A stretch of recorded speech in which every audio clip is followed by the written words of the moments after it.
personas al momento de realizar las siembras, para invertir en ellas, pues toman la decisión o recurren a realizar cierto tipo de préstamos, pero no préstamos necesariamente a bancos del sistema, sino que a veces lo hacen a través de otras instituciones que no son tan grandes, como cooperativas y otro tipo de empresas, ¿verdad? Entonces, si ustedes se dan cuenta, nosotros acá, simplemente con la actividad de cultivo de cereales, ya definimos que en su consumo intermedio tenemos o estamos consumiendo productos de industria, es decir, de textiles, que son los que están acá. Y a partir de acá, del mantenimiento y reparación de vehículos, pues ya estamos nosotros consumiendo productos puramente de servicios, ¿verdad? Del sector servicios. Y esto es justamente lo que yo les comentaba. Ellos usualmente, casi todas las actividades del agro consumen servicios de asociaciones que sirven a las empresas. Y estos son todas aquellas, así como un ejemplo bastante claro, como Anacafé.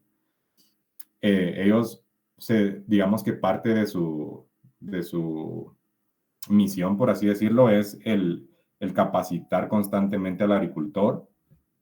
De hecho, ellos subsidian o tienen subsidio por lo mismo. Entonces, acá es donde entramos nosotros a revisar, pues, o a comprobar, ¿verdad? Que realmente todos los sectores de una economía sí tienen relación entre sí. Y acá podemos llegar a la conclusión que mientras un sector se vea afectado como tal, es decir, tenga algún cambio, digamos, brusco en su producción, se van a ver afectados los demás sectores, ¿verdad? Porque, ¿qué es lo que sucede, por ejemplo, con los servicios? Pues que con los servicios nosotros no podemos producir y guardar como variación de existencias, sino que los servicios responden a la demanda, ¿verdad? Entonces, sí, ocurre un fenómeno natural como, por ejemplo, el fenómeno del niño, por ejemplo, y entonces la producción se ve afectada. ¿Qué va a pasar con la producción de todos estos productos de servicios? Pues obviamente su producción se va a ver afectada, ¿verdad?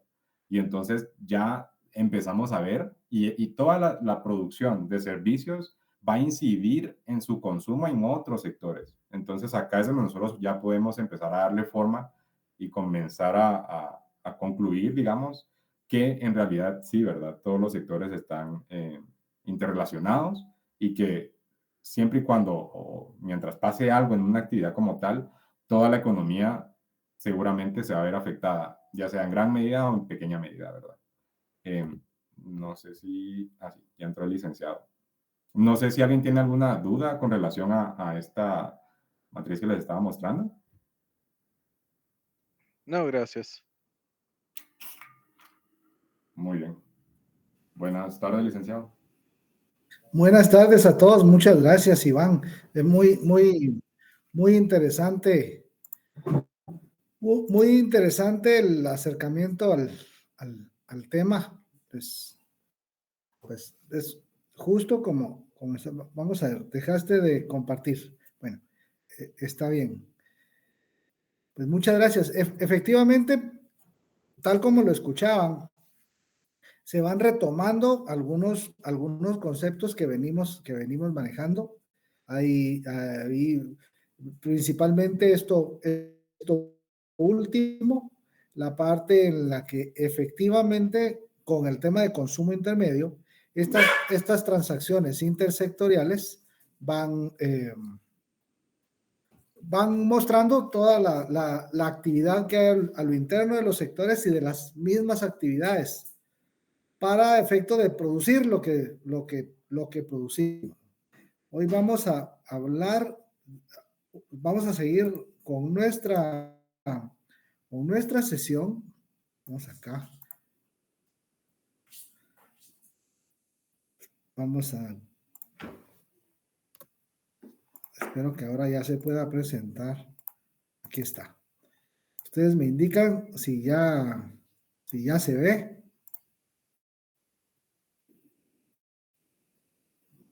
Si está en pantalla. Yalik. Muchas gracias. Hoy corresponde nuestra sesión número 4. Por cierto, mañana tenemos clase. Iván, me corriges, pero la clase de mañana es a las 7 de la noche, ¿es correcto? Así es, correcto. Entonces, ustedes de salón 207A van a recibir clases de invitados en el salón 203. Por favor, Iván les va a enviar el enlace para este salón donde vamos a recibir los viernes alternos clase a las 7 de la noche. Por favor, tomen nota de eso. Bueno, ahora,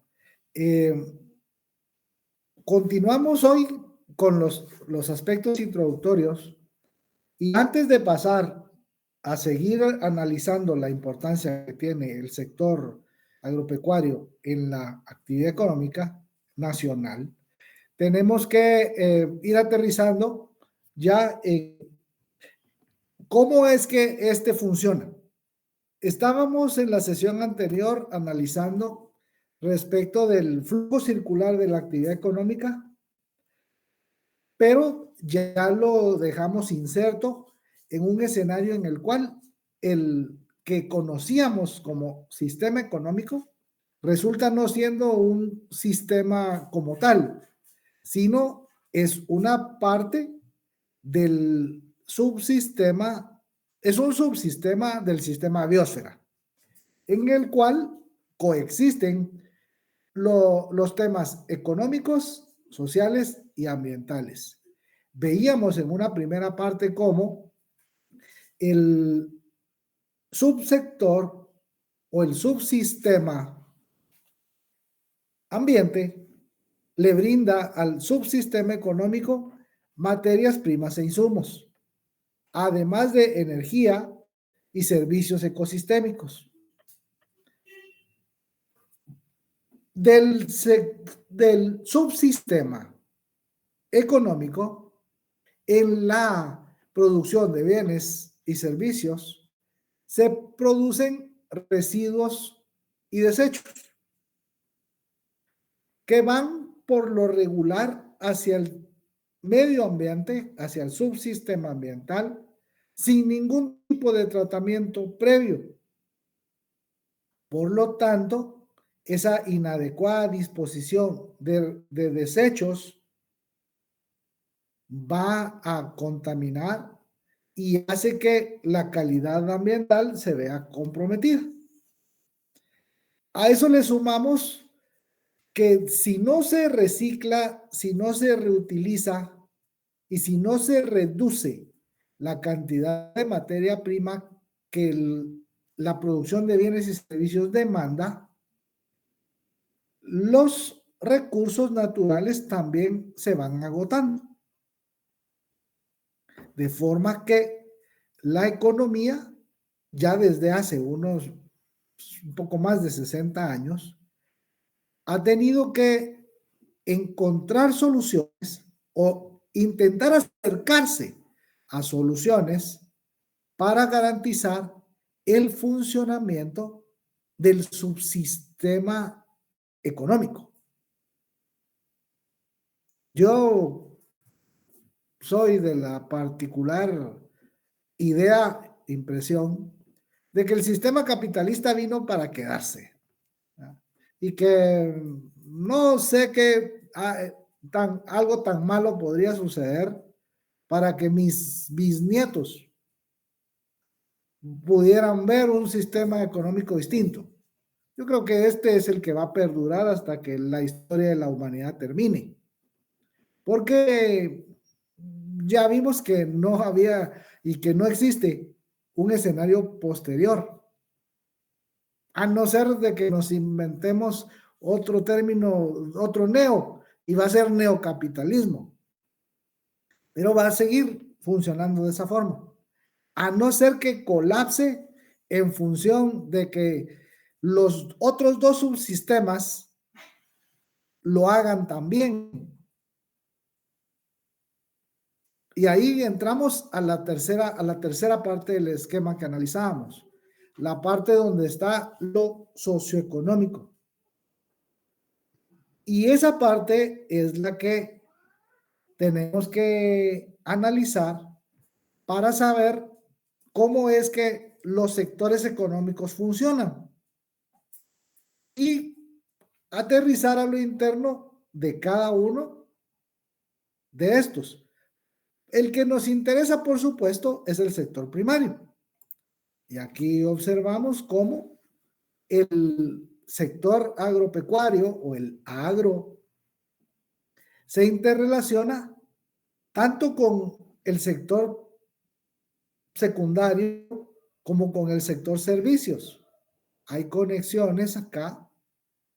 Recuerden que la parte de agricultura, silvicultura, caza, pesca, no es la totalidad de las actividades que se desarrollan en el sector primario nacional. O a nivel, bueno, para el caso nacional, la parte de extracción de minas y canteras está asociada a los temas de industria, pero a nivel internacional, esas son otras actividades propias del sector primario. De forma que en el ámbito económico, si extraemos del diagrama de esos tres sectores la parte del agro, nos tocaría analizar algo como esto. Esta es una de las esferas que están en las otras, junto con el sector secundario y el terciario. Analicemos entonces qué pasa con el agro. Todas las actividades económicas funcionan bajo un marco que conocemos como institucionalidad. Un marco institucional. Esto que está aquí. Nos vamos a apoyar en ambas, para ver acá. En el contexto global, entendamos esto como país. Cada uno de los sectores de la economía funciona con un marco institucional definido, en el cual lo primero que resalta son las reglas del juego. Vamos a entender el tema de institucionalidad. Lo que está aquí, este cuadro, es una cancha. Es una cancha de cualquier deporte, el que quiera. Y casi en todos los deportes vamos a encontrar jugadores. En este caso, vamos a encontrar entidades públicas y también no públicas. Desde el lado de los públicos, tenemos que aclarar que los temas del marco legal, para el caso de las entidades del Estado, cada una de las entidades se rige en función del marco legal vigente, la Constitución Política de la República, la ley del organismo ejecutivo, las leyes orgánicas de algunas instituciones, y cada una a lo interno tiene su propia estructura, su reglamento orgánico interno, por ejemplo, o su ley orgánica. Esto lo que hace es marcarle adentro de la cancha las reglas del juego. En el caso de los públicos, solo las entidades públicas solo pueden hacer lo que la ley les da como competencia. Solo lo que la ley les mandata. No se pueden poner creativos y hacer otras cosas porque cometen delitos. Tampoco pueden dejar lo que la ley les indica tienen que hacer porque también cometen delitos. En teoría, de eso debería de encargarse la Contraloría General de Cuentas. de ver que todas las entidades del Estado funcionen efectivamente bajo el marco legal vigente y que haga cada uno de ellos lo que sus mandatos les ordenan. Para el caso del sector no público, los privados, estos pueden hacer todo aquello que la ley no les permita. Perdón, todo aquello que la ley no les prohíba. Entonces, los privados pueden hacer todo lo que la ley no les prohíba y los públicos solo pueden hacer lo que la ley les manda. En ese orden de ideas, los entes rectores sectoriales son los encargados del correcto funcionamiento de cada uno de estos sectores. En el caso del sector agropecuario, la entidad pública rectora es el Ministerio de Agricultura, Ganadería y Alimentación. Sin embargo, por la amplitud y las múltiples conexiones que esto tiene con las otras esferas y con los otros sectores, hay entidades públicas de apoyo que también son importantes. Un Ministerio de Ambiente y Recursos Naturales, el Instituto Nacional de Bosques, el Consejo Nacional de Áreas Protegidas, la Oficina de Control de las Reservas Territoriales del Estado, la misma Universidad de San Carlos y otras entidades públicas que guardan directa relación con el sector agropecuario. Por el lado de las entes privados, están acá las entidades gremiales, las cámaras. La Cámara del Agro es la que para este sector tiene más presencia e influencia gremial. Universidades privadas, centros de investigación, organismos de cooperación, sea esta cooperación técnica o cooperación financiera. Todos estos son los jugadores que juegan en esta cancha con reglas definidas. Estos son los marcos institucionales. Así funciona. Para el caso del sector agropecuario, el ente rector es el Ministerio de Agricultura, Ganadería y Alimentación. ¿Vamos bien hasta ahí? Sí, Lic. Gracias. ¿Qué permite el modelo institucional revisar? Las condiciones institucionales, todo lo que suceda acá, debe de estar en el marco de lo permitido. Eso quiere decir que si las reglas del juego vienen funcionando bien, los sectores deberían de funcionar sin ninguna complicación. Ahora, si hay circunstancias sectoriales de tipo normativo o bien situaciones técnicas, es a través de la revisión del funcionamiento de los marcos en los que podemos definir si estas condiciones institucionales presentes alientan o desalientan algunos procesos, como la toma de decisiones que podría facilitar o complicar el surgimiento de un fortalecimiento de capacidades para políticas públicas.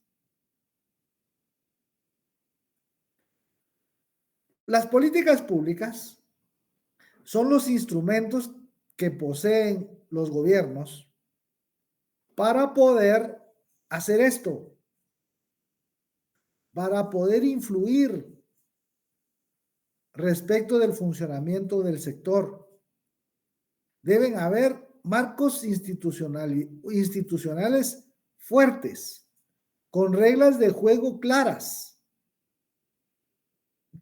que partan de políticas públicas que promuevan la búsqueda del bienestar de las personas. La finalidad última del Estado, recuerden, es garantizar el bienestar de los habitantes de la nación, del país. Y eso únicamente se puede lograr a través del diseño, la implementación y la articulación de políticas públicas. Esas decisiones de políticas públicas van a influir, aunque no necesariamente van a determinar la capacidad del sector para mejorar o no el estado de bienestar de las personas. Demos una vista rapidita con esto para retomar el tema. El ente rector sectorial funciona desde ya más de 200 años, sí, casi. El Ministerio de Fomento, Dirección General de Agricultura, unos años después, se empieza a llamar Ministerio de Agricultura en los años 20, ya de 1900, Secretaría de Agricultura en el 33, Secretaría de Agricultura y Caminos, este es el más extraño de los nombres que ha tenido, entre el 34 y el 35, se convierte en Secretaría de Agricultura entre el 36 y el 44. Para 1945 es Ministerio de Agricultura y en 1981 ya tiene el nombre que en la actualidad mantiene. Ministerio de Agricultura, Ganadería y Alimentación. Entidad del organismo ejecutivo que se encarga de velar por el correcto funcionamiento del sector agropecuario. Este es el ente encargado de eso. ¿Cómo lo hace? Pues a través de la base legal que le mandata hacer lo que tiene que hacer. Y esto es la ley del organismo ejecutivo.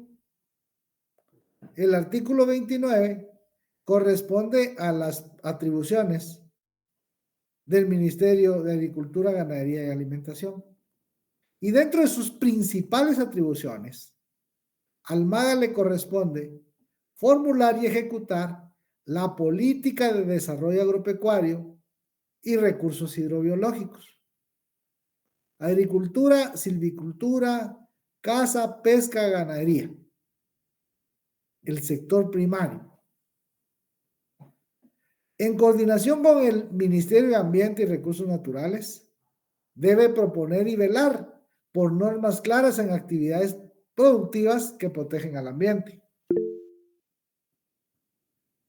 Y acá, también con el MAR, la política de ordenamiento territorial y de uso de tierras nacionales. Ese ruido es, el sonido que escuché, ¿es alguna intervención? Sí, quería preguntarle que cuando dice recursos hidrobiológicos, ¿se refiere a cuencas hídricas? ¿O a qué se refiere ahí? Perdón. Gracias. Ya. No, los recursos hidrobiológicos, bueno, de hecho lo vimos en la sesión anterior. Hablábamos de actividades extractivas y actividades productivas y comentábamos que dentro de las actividades extractivas de recursos naturales, fuera de los no renovables, está el tema de pesca y el tema también de productos forestales. La pesca es extracción de biológicos, pero también los hidrobiológicos están ligados a los temas de acuicultura o piscicultura.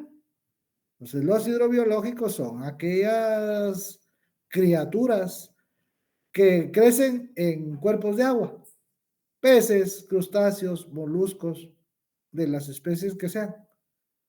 Muchas gracias, Lick. Destinadas a su comercialización, por supuesto, o previo, en el caso de la pesca particularmente, a consumo interno. En el caso de la acuicultura o piscicultura, estas granjas, así se llaman, por lo general, su producción está orientada a la exportación. Bueno, continuemos. Aquí, estamos hablando de marcos institucionales, ¿verdad? Y de políticas públicas. ¿Sí? Políticas públicas que se basan en la normativa que el ente rector tiene. Pero también estas políticas públicas se mezclan y responden a otras políticas de una jerarquía mayor o al nivel de la Constitución Política de la República. Esto que estamos viendo aquí es la ley del organismo ejecutivo, pero el quehacer del Estado está desde la Constitución y la ley específica es la ley del organismo ejecutivo. Para las centralizadas, estas son ministerios y secretarías, pero todas las entidades del Estado están sujetas a lo que la Constitución Política de la República manda, o bien al mismo nivel de la Constitución, los acuerdos internacionales en materia de derechos humanos. Dentro de ellos entran los temas ambientales y agropecuarios, porque la alimentación es un derecho humano, la salud es un derecho humano, el acceso al agua es un derecho humano. Entonces, entran también en el marco institucional para el funcionamiento de los entes sectoriales otras políticas como orientadoras. Hasta el 2015, el sistema de Naciones Unidas venía empujando lo que se conocía como los ODMs, los Objetivos de Desarrollo del Milenio. Va en esta línea de tiempo y en el 2012 se empieza a estructurar el ejercicio de planificación más serio, más inclusivo e integral que ha tenido Guatemala. Este es el Plan Nacional de Desarrollo, CATUM, nuestra Guatemala 2032. El nombre está en función que los planes nacionales de desarrollo, por lo general, tienen un horizonte de 20 años. Se empezó a estructurar en el 2012. Y ahí estaba todo el tema de la cosmovisión maya, que en 2012 decían algunos habrían cambios importantes, otros en las películas que el mundo se acababa y todo colapsaba. 2012 fue un año muy particular y en función de esto adoptaron este nombre tan coqueto, el tema de los catunes, bactunes y todo lo que en la cosmovisión maya son ciclos, pues adoptan este nombre y como el horizonte era de 20 años, le pusieron 2032. Y empieza a... toma vigencia en el 2014. Ahora, este se tiene muchos factores, como viene viendo lo de los objetivos de desarrollo del milenio. Estos objetivos de desarrollo del milenio en el 2015 toman el nombre de Objetivos de Desarrollo Sostenible, con la famosa, o la que se hizo muy famosa en las elecciones, o en la etapa de preelectoral, Agenda 2030, la que le echaban pestes y muy pocos sabían qué había dentro de los que le echaban pestes. Pero es la injerencia de los extranjeros. Bueno, pongámonos serios. La Agenda Global de Desarrollo Sostenible es la Agenda 2030 del Sistema de Naciones Unidas para el Desarrollo. Estos ODS más CATUM le sirven a Guatemala, al Estado de Guatemala, para continuar buscando mejorar sus políticas públicas y poder alcanzar estos objetivos de desarrollo sostenible que guardan aspectos muy cercanos a lo que el Plan Nacional de Desarrollo busca: mejorar el nivel de bienestar. Y ahí se establecen las prioridades nacionales de desarrollo, que funcionan a través de los consejos nacionales de desarrollo y que son el resultado de la integración de CATUM más las 10 prioridades que se eligieron de los Objetivos de Desarrollo Sostenible. ¿Qué le toca al MAGA dentro de CATUM? CATUM tiene 5 ejes. El MAGA no tiene, digamos, contribución en todos los ejes. Sin embargo, hay 3 en los que sí tiene guarda relación. El primero, Guatemala urbana y rural. Acá los temas relacionados con el MAGA, porque están en su mandato, es el tema del desarrollo territorial, ordenamiento territorial para empezar, y qué tipo de actividades se pueden realizar dentro de esa estructura que es el ordenamiento territorial, que va marcando cuáles son las actividades en función de los planes territoriales, que son muchos de estos, o si no la mayoría, todos, de las municipalidades. ¿Cuáles son los temas para promover el desarrollo rural integral, pero bajo un concepto que sea resiliente y sostenible? ¿Están familiarizados con estos términos? Con el tema de resiliente y con el tema de resiliencia y de sostenibilidad.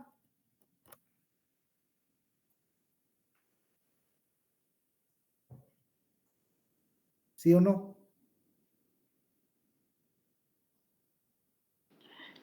En mi caso de resiliencia, no. De sostenibilidad, sí. Con sostenibilidad no tiene problema. No. Ajá. Ok. Marlene, más o menos. Algo similar.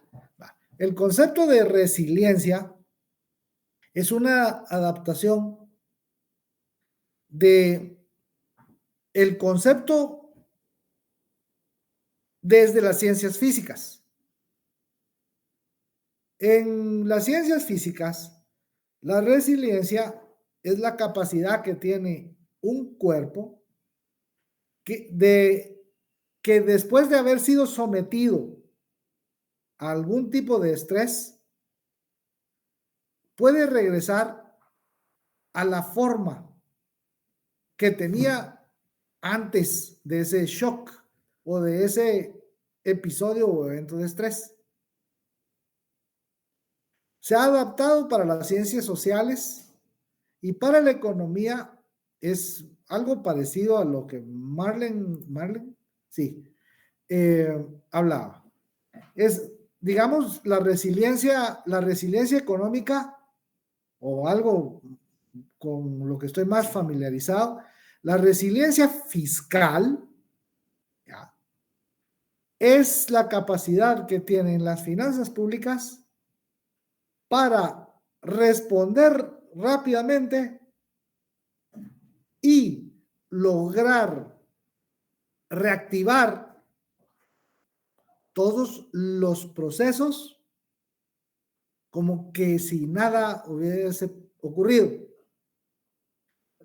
Dicen que la economía nacional es muy resiliente porque hemos tenido durante ya un par de décadas episodios muy frecuentes de muchos shocks económicos y extraeconómicos que a varios países les han causado problemas muy graves. El tema, por ejemplo, de los desastres provocados por fenómenos naturales, el tema de pandemia, los shocks en el sector externo, por el tema de pandemia también, por el tema de conflictos, crisis en el sistema financiero, aunque en los últimos 20 años prácticamente eso ha estado muy tranquilo, hacen ver, y la crisis política que viene ya de hace rato, hacen ver la economía nacional como una economía muy resiliente, tiene una capacidad de respuesta muy rápida y puede sobreponerse efectivamente a esos impactos, a esos shocks. Entonces, por eso. Ahora, la idea es irle dando a estos espacios de territorio esas mismas condiciones, esas mismas características, que sea resiliente y que esté dentro del tema de la sostenibilidad. Bueno, ok. ¿Cómo contribuye el MAGA con el eje de riqueza para todos y todas? Asegurar el desarrollo productivo con base a acceso a activos. ¿Se recuerdan que hablamos de una falla de mercado? Hablamos de dos. Una eran las externalidades y la otra era el tema de información asimétrica. ¿Sí? Si los clientes no tienen la misma información que sus proveedores, están en desventaja. Si los consumidores no tienen la misma información que los proveedores y que los productores, también están en desventaja. Y eso hace que los mercados no funcionen en forma eficiente, al igual que otras fallas de mercado. Pero esto busca entonces promover diseños de producción que sean innovadores y que haya un marco que favorezca las inversiones, tanto inversión nacional como inversión extranjera. ¿Qué buscan? Acelerar crecimiento económico con transformaciones productivas, generación de una infraestructura para el desarrollo, generación de empleo decente y de calidad, democratización del crédito y consecución del crecimiento y de la inclusión social. Esto es muy romántico, así muy, muy lírico, muy poético. Sin embargo, si no se hace acompañar de políticas públicas sectoriales que efectivamente funcionen, estos planes o estas partes del Plan Nacional de Desarrollo no van para ningún lado. Entonces hay que darle coherencia a eso. Para dar coherencia a CATUM, se busca poner alineado con esos objetivos que Guatemala sí o sí está obligada a cumplir. y que a través de su cumplimiento puede dar la posibilidad de efectivamente ir logrando estos objetivos. ¿Cómo entra el MAGA en este tema de objetivos de desarrollo sostenible? Previo a ello, ¿vamos claros con lo anterior? Chilic, claros. Okay. Para el objetivo de desarrollo sostenible 2, el ODS 2, que es poner fin al hambre, lograr seguridad alimentaria y la mejora de la nutrición, el MAGA promueve la agricultura sostenible, busca apoyar la implementación de programas para seguridad alimentaria, como la Gran Cruzada Nacional por la Nutrición, dice acá. La Gran Cruzada Nacional por la Nutrición articula con otros dos programas que buscan lo mismo. Uno es el programa de hambre estacional, que se da durante la época en la cual se producen los episodios de canícula o de sequía.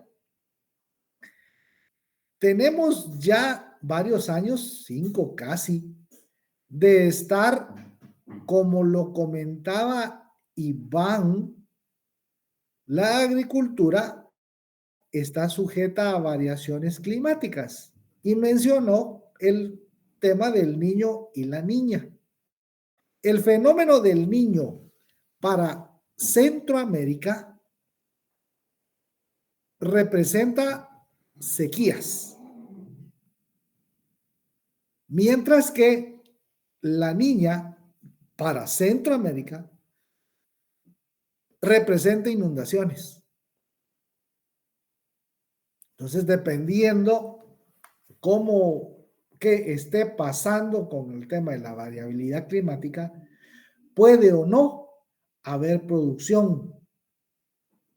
La incertidumbre respecto de lograr alcanzar los niveles suficientes de producción para cubrir al menos el autoconsumo cada vez crecen en función de esa variabilidad climática.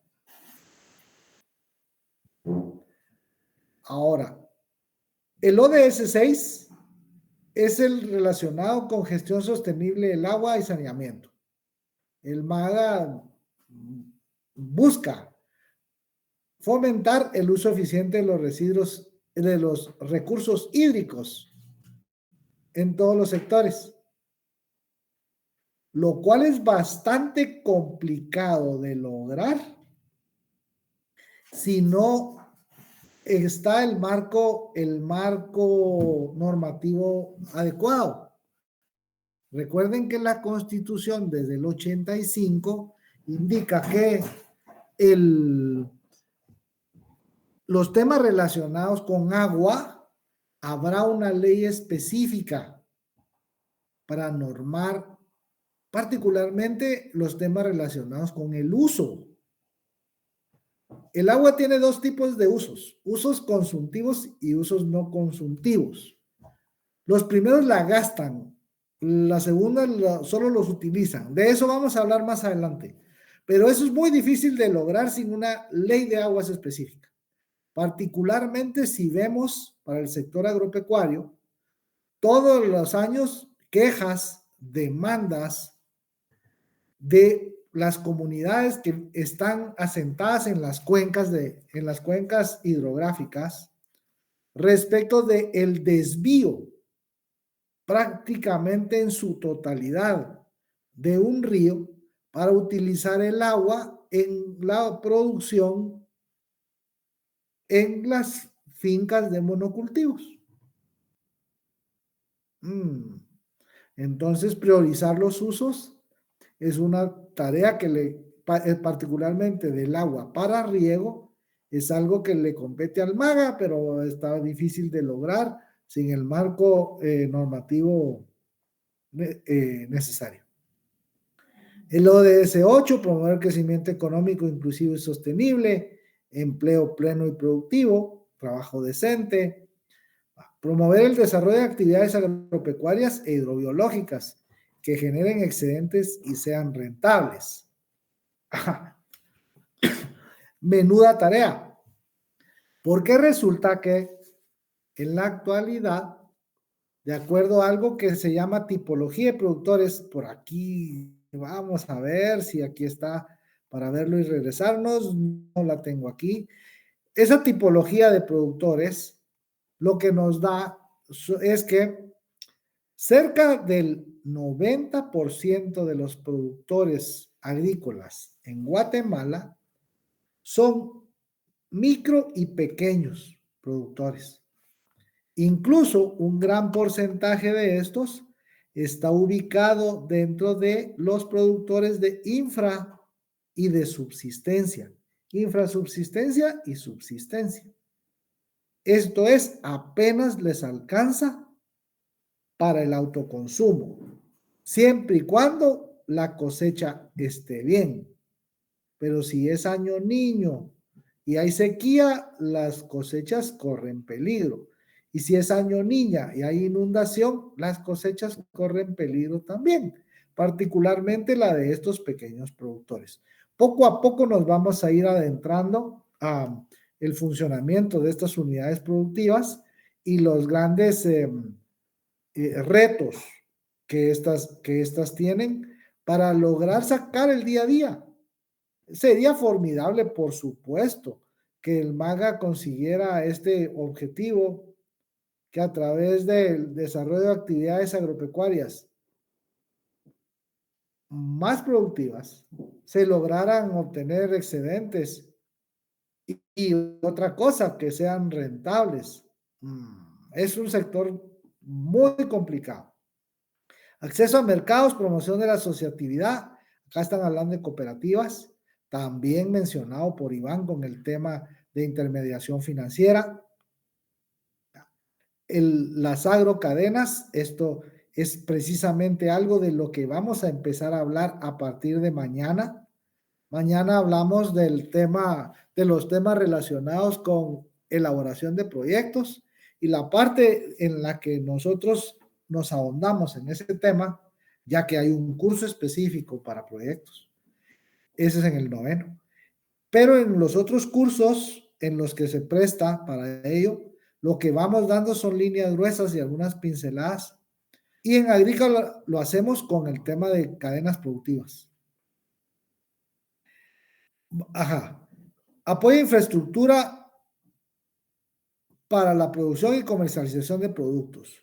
Mencioné que cuando hubo interrupción de la movilidad de personas en el año más duro de la pandemia, existieron algunas quejas, tanto de los vendedores del mercado de la terminal como de la central de mayoreo, respecto de las pérdidas que toda la parte del confinamiento les estaba ocasionando porque no vendían. Pero esas pérdidas eran producto de que no existe suficiente infraestructura de apoyo para la producción y tampoco para la comercialización. Me refiero a cadenas de frío, por ejemplo, que como ya lo mencioné con anterioridad, no solo los productos cárnicos necesitan cadenas de frío, también se puede extender la vida, porque estos son perecederos, de legumbres, hortalizas y frutas, si están debidamente refrigeradas, a las temperaturas correctas, por supuesto. El ODS 9, construir infraestructura resiliente para industrialización inclusiva, sostenible y fomentar la innovación.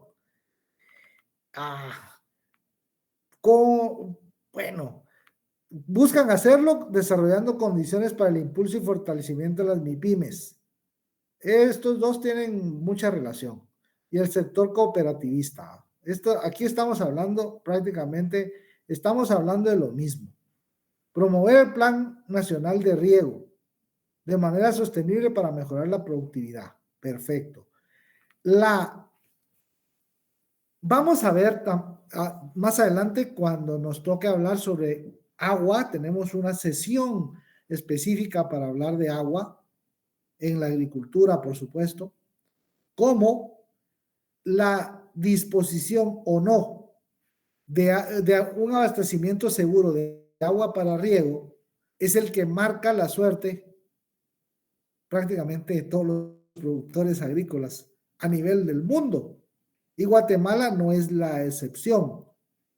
Por el contrario, Guatemala es un caso que vamos a analizar despacio, que el tema de agua para riego es el que nos tiene en una situación bastante distinta a la que podríamos tener.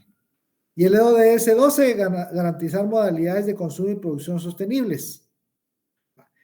Desarrollar y estimular capacidades productivas, particularmente de las familias que están dentro de ese grupo que comentaba de subsistencia y de infrasubsistencia. Los de subsistencia están en línea de pobreza y los de infrasubsistencia están en pobreza extrema. Y esto se acentúa más en las áreas rurales e indígenas, donde precisamente están los peores indicadores sociales que el país tiene.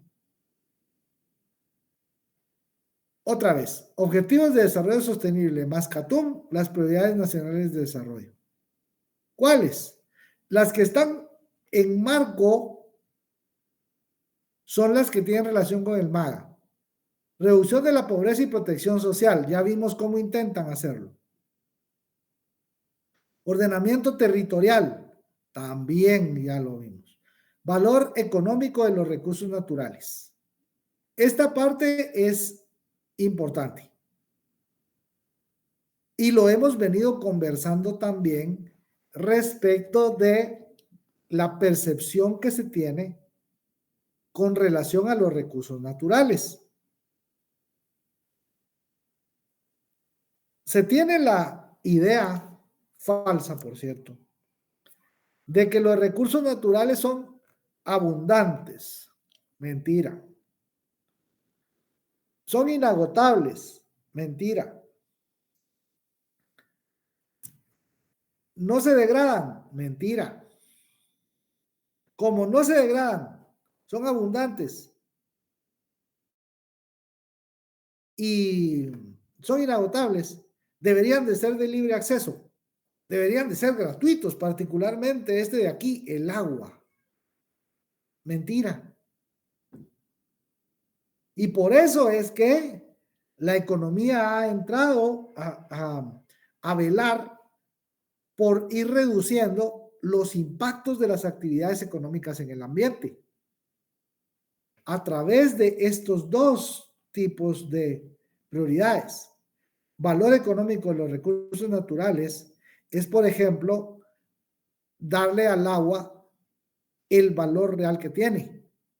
En función de que es un recurso escaso, ahí en el salón 203, en el escritorio de que estaba encima de la cátedra, no sé si todavía está, no me he percatado, creo que no, estaba puesta una etiqueta. Y esa etiqueta, una calcomanía, tenía una de las ideas más equivocadas que se pueden tener respecto del agua. Dice, la etiqueta dice, el agua es vida, no mercancía. Ay, perdón, el agua es vida, sí, porque 70% de su peso es agua. El 80% del funcionamiento de su cerebro es en función del agua.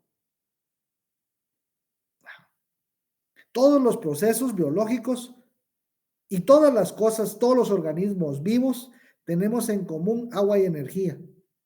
Sin eso no funcionamos. Nuestros ciclos funcionan por eso. Sí, es vida, pero no es cierto que no sea una mercancía. Me disculpan. Están equivocados. El agua hace rato que es un bien económico. Ya. Y es un bien económico que está destinado al intercambio en la forma que quiera. Eso lo convierte en una mercancía. Pero no se le da valor y se desperdicia. Se usa de la forma más inapropiada posible. Y el agro es la prueba más grande de eso. Se usa muy mal. Y de ahí los muchísimos problemas que el país tiene. Destacamos aquí, y en relación con esto, y en relación con todos, el tema de seguridad alimentaria y nutricional. Tema para el cual también tenemos una sesión específica.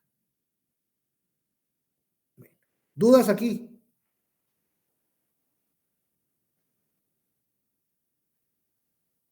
Yo tengo una duda, pero no en relación al tema de OILIC, sino estaba viendo el programa y veo que hay un trabajo de investigación. Me preguntaba si sabía la fecha de entrega o el tema. No vamos a hablar de eso ahorita. Gracias. Buenísimo, pero no, hoy no. Todavía lo estamos afinando. Podríamos tal vez mañana, tal vez, no se lo prometo. Lo más seguro es no vamos a hablar de eso mañana tampoco. Sigamos.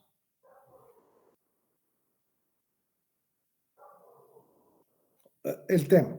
Bueno, lo va a sacar de la mitad de la duda, de la mitad nada más. Conste. Mire, pues, lo que vamos a trabajar, eso que vio en el programa, y eso lo explicamos en la primera sesión. Lo explicamos en la primera sesión y lo que comentamos fue lo siguiente. Aquí estoy, mire pues. Nosotros comentamos que los viernes, y por eso es que le estaba ofreciendo hablar de esto mañana, y no, le estaba diciendo que tal vez ni mañana hablamos. Vamos a trabajar los temas relacionados con la unidad 5, la de elaboración de proyectos.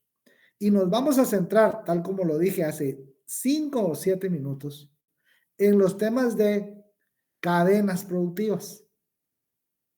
Ese trabajo grupal es un perfil de una cadena productiva, pero todavía no tenemos definida la fecha en que lo tienen que entregar. Así que, perdone mi estrés, pero es que no le tengo la información completita. Muchas gracias, Lick. Cuando ya lo terminemos de afinar y veamos qué productos vamos a incluir, le completo la respuesta. Hoy solo le digo que es en función de lo que vamos a empezar a ver a partir de mañana. ¿De acuerdo? Muchas gracias, Lick. No, al contrario, gracias a usted y sigamos. Vaya. Ok, pues, entonces, para hacer que el marco institucional funcione, recuerden, hay políticas públicas para el sector primario. Las políticas públicas a nivel MAGA son el plan operativo anual del MAGA, el plan estratégico institucional y otros planes específicos como este Gran Plan Nacional Agropecuario, que estas son las que están vigentes, porque este es el ejercicio que trae 2021-2026. Otros que vienen hasta 2024, aún este año, que tienen varias fases. ¿Y cuál es la idea? Que ese Plan Nacional Agropecuario, en estas fases, entran aquí todos los actores que veíamos en la institucionalidad, los entes gubernamentales o públicos de apoyo, las entidades públicas de apoyo, y también los no públicos, los empresarios agrícolas, las cooperativas, los organismos internacionales de cooperación, con el MAGA, con el MARM, con el Instituto Nacional de Bosques. Todos en una agenda coordinada tienen que encontrar soluciones a la problemática del agro. Una problemática que se pretende ir cerrando las brechas que hay, que son unas brechas enormes, otra vez a través de desarrollar de forma sostenida y competitiva la agricultura. Lo que veíamos con Objetivos de Desarrollo del Milenio, lo que veíamos con CATUM, generar empleo para reducir la migración. Bueno, disponibilidad y acceso de alimentos sanos, reducir la pobreza rural. Ya va tomando. Si estas líneas de política pública efectivamente se articulan y estos ejes prioritarios se logran implementar, es posible esperar para el mediano y para el largo plazo cambios importantes. Acá recordemos, aquí tenemos que recordar la diferencia que hay entre coyuntural y estructural. ¿Quién la tiene clara? O hagámoslo al revés, ¿quién no la tiene clara?